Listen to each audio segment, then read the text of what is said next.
Hello, this is Aaron Eggman with Character Formation Coaching, a Christian mind-body transformational coaching technique. Today, I'm actually talking about the character structure of integration in our series of becoming a loving person. A loving person becomes and does what's best for the ones they love. And so, when we find areas in our life where our love is not is failing or not, we don't have the capacities that we need, or we're not feeling empathy with people in our lives in areas that we want to be able to be with them in, we want to grow in love. That's keep people of character want to grow in character. And so today I'm going to talk about one way in which we can grow in love and grow in character. So this is the competence and growth plan.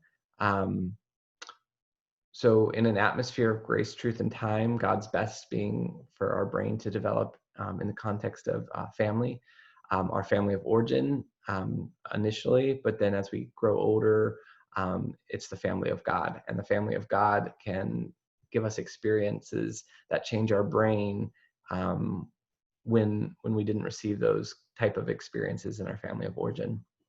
And as we're in that atmosphere of grace, truth, and love, we grow healthy character structure. And then as we grow healthy character structure, we have healthy fruit. And so I'm going to be talking about ways we can grow in healthy fruit. And so we talked about attachment being our ability to go deep emotionally with individuals, our ability to feel, and empathy. It really has to do a lot with empathy, being present and feeling with people.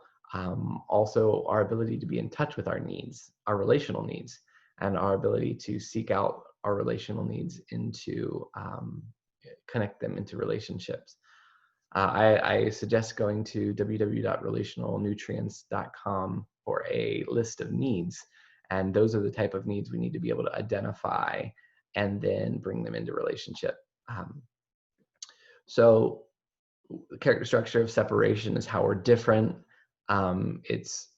It's our boundaries, what defines us, who we are, our ability, our no muscle, our ability to say how we're different, our ability to say no so that we can give a wholehearted yes. And then integration is being able to feel and deal with positive and negative realities in our life. And so, like, how do we do with emotions? How are we with, say, the emotions of fear, disgust, anger, sadness? How do we deal with those? And then, of course, the joy and happiness and love and some of those emotions too. Different people have different struggles. Some people struggle to emotionally regulate the negative emotions, while some have difficulties with positive. I have a harder time with feeling negatives, but some people are the opposite. Some people have a hard time feeling the positive. So both being very important. I'm going to focus on especially the negative, like being able to emotionally regulate the negative aspects, just because I feel like in the church, often we shrink away from the negatives. And understandably so. There's so much cognitive behavioral ideology out there that says, don't think negative things. When you think of something negative, think of something positive to replace that.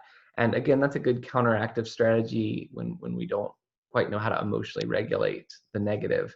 We can kind of put a distance between us and the negative, and that can be helpful sometimes. But what we really want to do in a very transformational way is to be able to emotionally regulate the negatives.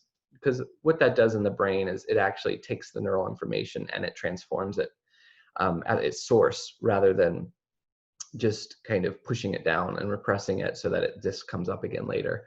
And so being able to emotionally regulate actually helps the brain to all parts of the brain to work together, called neural integration. The brain is able to function in a higher capacity. So it's much better to work on emotional regulation and feeling and dealing with all that happens. So let's take out the emotion fear. So in the church, so often we have this idea that fear shouldn't exist at all, and that fear is bad, fear is negative, and if you feel fear, you haven't been made perfect in love. That the idea of perfect love casts out fear, and so if you feel fear, you haven't been made perfect in love. Again, there are scriptures on that. I do believe that those, how we interpret those scriptures, are kind of based on our cognitive behavioral worldview,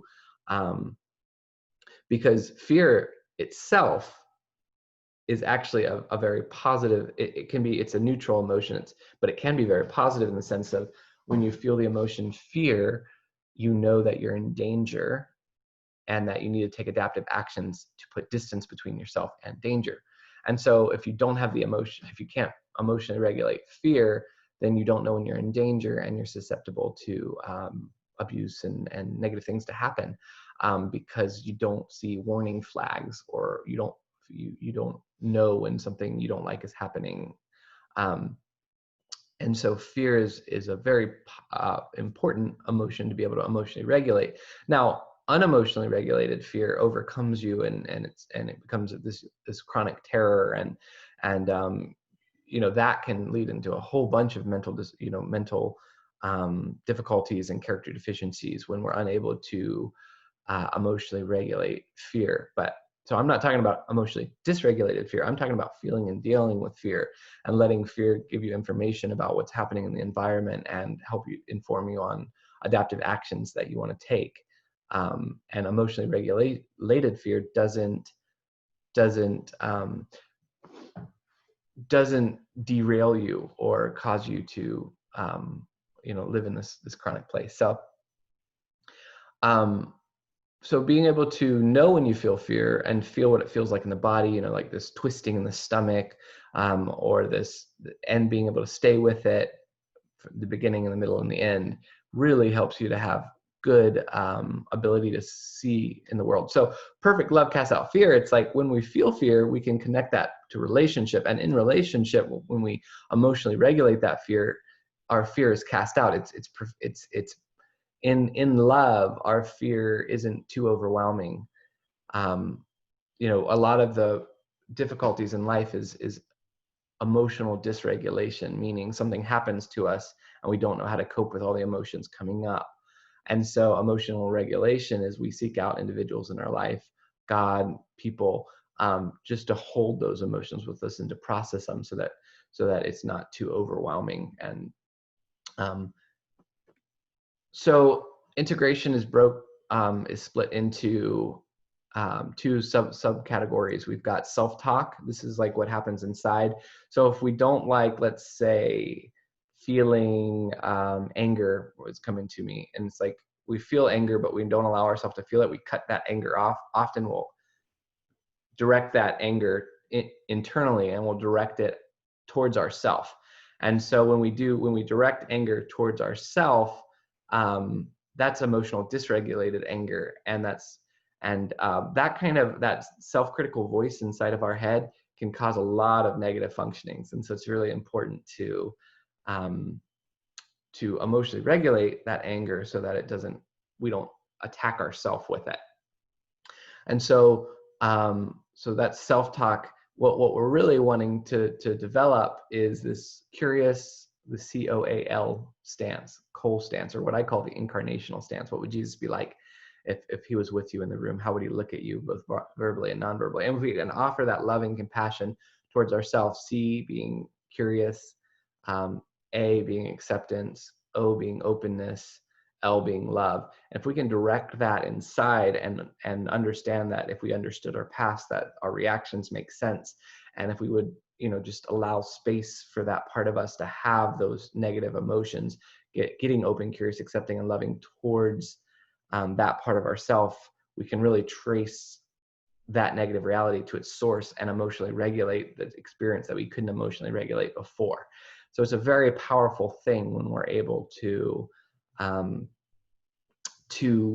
have that stance. And so that self-talk can be an indicator on if we're okay with positive realities or negative realities. Again, a character deficiency in integration would be, let's say we start to feel fear. I would say a character deficiency would look like trying to cast that fear out immediately without even recognizing it or looking at it or allowing it to be, but just saying, out, like be gone, without like focusing on like that, because then that fear will still be there. You're casting it out of your awareness, but it's still in your brain. It's in the downstairs part of your brain, and that downstairs part of your brain, it will still be there and it will still function. So that to me is a character deficiency. A character strength and integration would be like, okay, so a part of me is feeling fear. Okay, so I'm feeling fear. Okay, what's that fear like? Ooh, okay, it feels like a stirring in the stomach.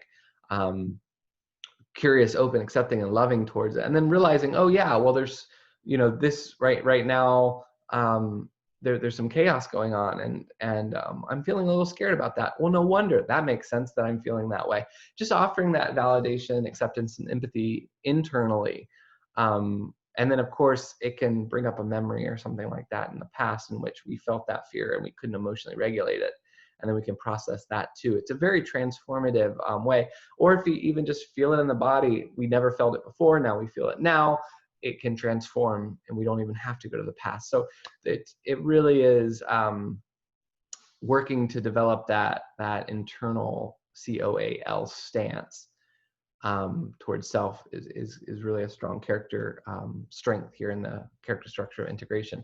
And then reality, being able to handle when the world changes, being able to handle when there's chaos in the world, or you know, all that's going on, and being able to name, you know, yeah, I'm feeling grief right now over this situation. I'm feeling anger right now. Like being able to name what all that you're feeling and emotionally regulate both positive joy, hope, excitement, love, and the negative realities, working through that. So talking about the different levels of the character structure of integration. Level 1, we are aware and can speak about and experience losses, sadness, and grief.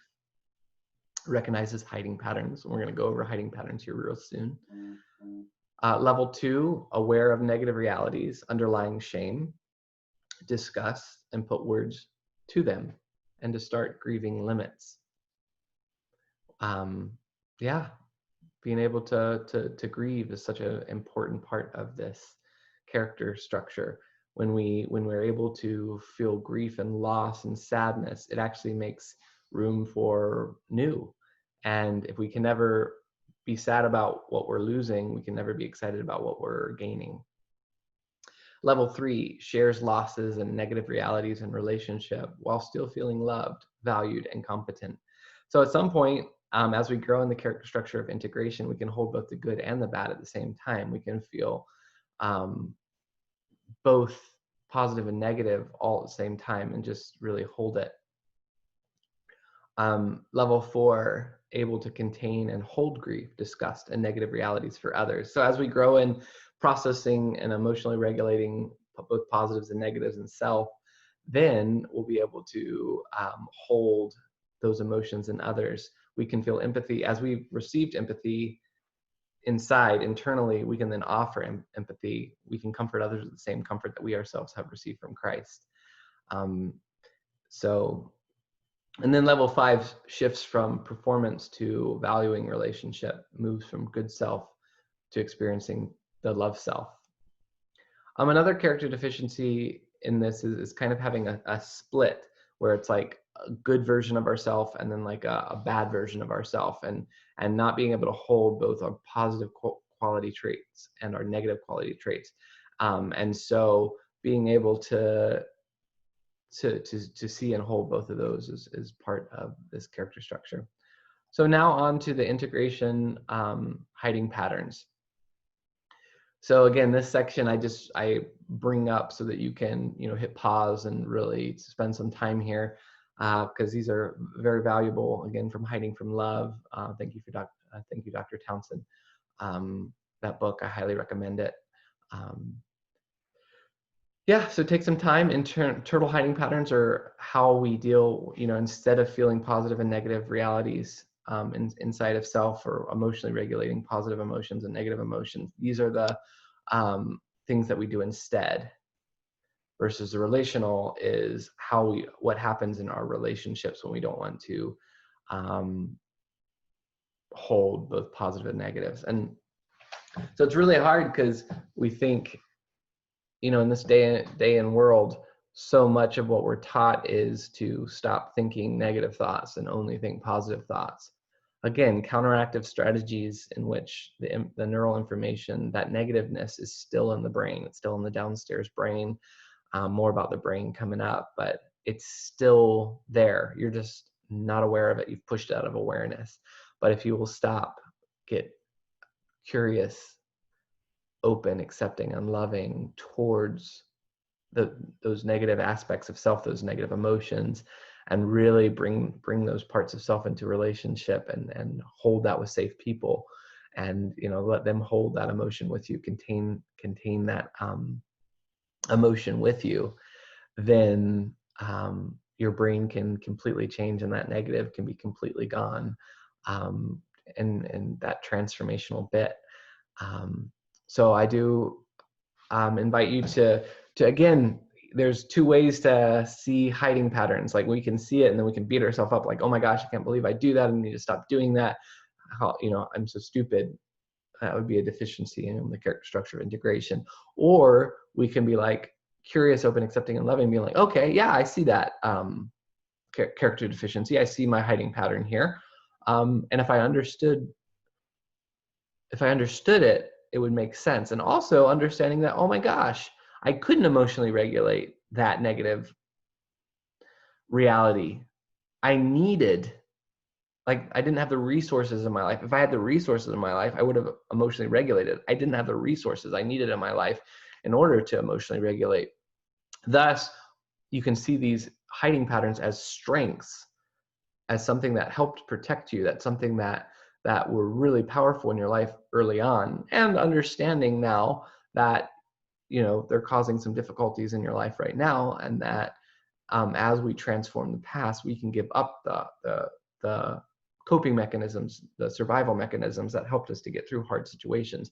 Now that we're growing in this character structure, we can give these up, and we don't have to anymore. There's a very different internal voice that we hear, again, that character structure of integration in self-talk, two different ways. And so I encourage you to really just make room for that curiosity. Thank you for joining us. If you like this video, please go ahead and subscribe, share it on Facebook, like the video, that'd be fantastic. And stay tuned, there's more videos coming up.